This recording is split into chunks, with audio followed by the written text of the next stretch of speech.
Zástupcovia novej generácie a občiansko-demokratickej mládeže. Chcel som sa poďakovať ministrovi vnútra Robertovi Kaliňákovi a slovenskej polícii za útek Romana Čoja Henricha B.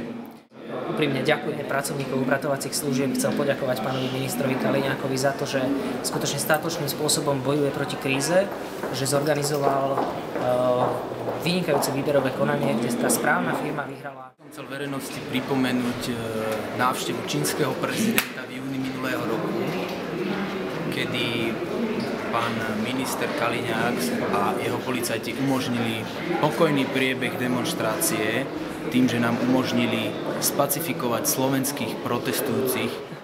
Úprimne ďakujem. Často si nás mýlili so Slovinskom. Tento problém už vďaka kauzám ministra Kaliňáka nemáme.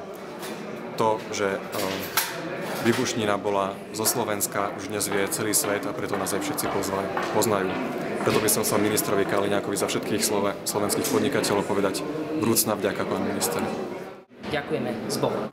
Je naozaj najvyšší čas. Chceme jednoznačne odsúdiť jeho doterajšie pôsobenie v pozícii ministra vnútra za škandalózny spôsob, akým toto ministerstvo riadenia tejto krajiny sú čoraz viac znepokojení, menej dôverujú polícii a úprimne ďakujeme z Boha. Stačí.